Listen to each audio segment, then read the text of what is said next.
Assalamualaikum warahmatullahi wabarakatuh. Nama saya Aditya Ramadan Herianto, NPM 1816021061, kelas reguler A, mata kuliah Analisis Politik di Indonesia. Di sini saya akan menjelaskan tentang perkembangan demokrasi di Indonesia. 1. Demokrasi pada awal masa Revolusi Kemerdekaan tahun 1945 sampai 1949. Implementasi demokrasi pada masa pemerintahan Revolusi Kemerdekaan baru terbatas pada interaksi politik di parlemen dan fungsinya pers yang mendukung Revolusi Kemerdekaan. Meskipun tidak banyak catatan sejarah yang menyangkut perkembangan demokrasi pada periode ini, akan tetapi periode tersebut telah diletakkan pada hal-hal mendasar. Pertama, pemberian hak-hak politik secara menyeluruh. Yang kedua, presiden secara konstitusional ada kemungkinan untuk menjadi diktator.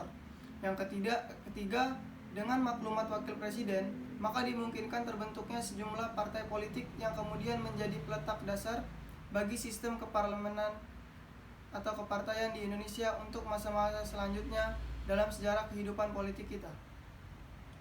Yang kedua, perkembangan demokrasi parlementer 1945 sampai 1959. Periode kedua pemerintahan negara Indonesia adalah tahun 1950 sampai 1959. Dengan menggunakan Undang-Undang Sementara atau UUDS sebagai landasan konstitusionalnya, pada masa ini adalah masa kejayaan demokrasi di Indonesia.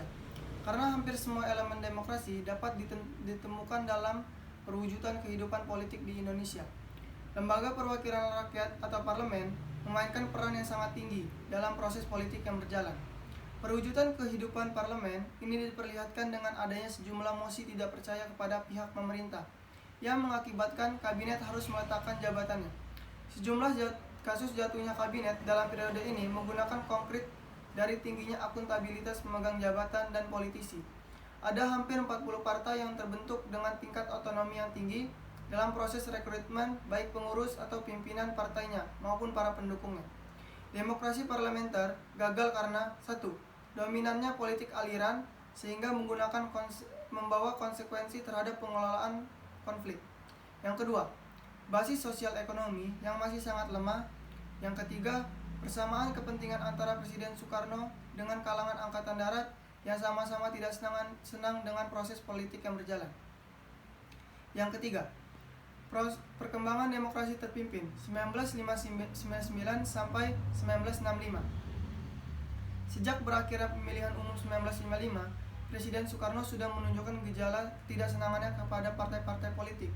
Hal itu terjadi karena partai politik sangat orientasi pada kepentingan ideologinya sendiri dan dengan kurangnya memperhatikan kepentingan politik nasional secara menyeluruh.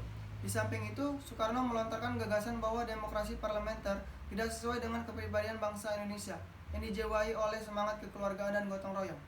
Politik pada masa ini diwarnai oleh tolak ukur yang sangat kuat antara ketiga kekuatan politik yang utama pada waktu itu, yaitu Presiden Soekarno, Partai Komunis Indonesia, dan Angkatan Darat. Karakteristik yang utama dari demokrasi terpimpin adalah menggabungkan sistem kepartaian dengan terbentuknya DPR-GR. Peranan lembaga legislatif dalam sistem politik nasional menjadi sedemikian lemah. Basic human right menjadi sangat lemah. Masa demokrasi terpimpin adalah masa puncak dari semangat anti kebebasan pers. Sentralisasi kekuasaan semakin dominan dalam proses hubungan antara pemerintah pusat dengan pemerintah daerah. Pandangan Asy-Syafi'i Ma'rif, demokrasi terpimpin sebenarnya ingin menempatkan Soekarno sebagai ayah dalam famili besar yang bernama Indonesia, yang dengan kekuasaan terpusat berada di tangannya. Dengan demikian, kekeliruan yang besar dalam demokrasi terpimpin Soekarno adalah adanya pengingkaran terhadap nilai-nilai demokrasi, yaitu absolutisme dan terpusatnya kekuasaan hanya pada diri pemimpin. Yang keempat, perkembangan demokrasi dalam pemerintahan Orde Baru. Tahun-tahun awal Orde Baru ini ditandai oleh adanya kebebasan politik yang besar. Wajah demokrasi mengalami pasang surut sejalan dengan perkembangan tingkat ekonomi, politik, dan ideologi. Sesaat atau temporer, Presiden Soeharto yang menggantikan Insinyur Soekarno sebagai Presiden kedua Republik Indonesia dan menerapkan model demokrasi yang berbeda lagi, yaitu dinamakan demokrasi Pancasila atau Orba.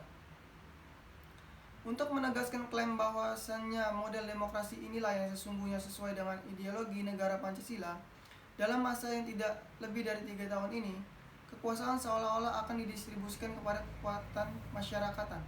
Oleh karena itu, pada kalangan elit perkotaan dan organisasi sosial politik yang siap menyambut pemilu 1971, tumbuh gairah besar untuk berpartisipasi mendukung program-program pembaruan pemerintahan baru.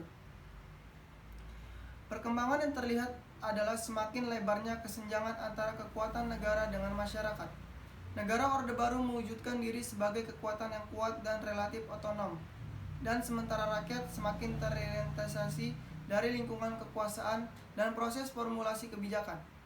Keadaan ini adalah dampak dari 1. Kemenangan mutlak dari kemenangan Golkar dalam pemilu yang memberi legitimasi politik yang kuat kepada negara.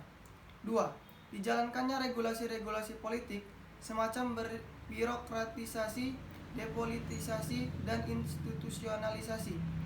Ketiga, dipakai pendekatan keamanan. Keempat, intervensi negara terhadap perekonomian dan pasar yang memberikan kekuasaan kepada negara untuk mengakumulasikan modal dan kekuatan umum. Kelima, tersedianya sumber biaya pembangunan baik dari eksploitasi minyak bumi dan gas serta dari komoditas non-migas dan pajak domestik maupun yang berasal dari bantuan luar negeri. Dan akhirnya, keenam, sukses negara Orde Baru dalam menjalankan kebijakan pemenuhan kebutuhan pokok rakyat sehingga menyambut gejolak masyarakat yang potensinya muncul karena sebab struktural. Pemberontakan G30 SPKI merupakan titik kulminasi dari pertaruhan atau tarik tambang politik antara Soekarno, Angkatan Darat, dan Partai Komunisme Indonesia.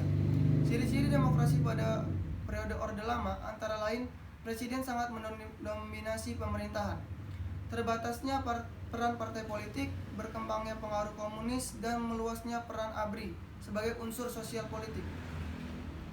Yang kelima, perkembangan demokrasi pada masa reformasi 1998 sampai dengan sekarang. Sejarah runtuhnya Orde Baru yang bersamaan waktunya dengan lengsernya Presiden Soeharto, maka NKRI memasuki suasana kehidupan kenegaraan yang baru. Sebagai hasil dari kebijakan reformasi yang dijalankan terhadap hampir semua aspek kehidupan masyarakat dan negara yang berlaku sebelumnya. Kebijakan reformasi ini berpuncak dengan diamandemenkannya Undang-Undang 1945 bagian batang tubuhnya karena dianggap sebagai sumber utama kegagalan tatanan kehidupan kenegaraan di era Orde Baru.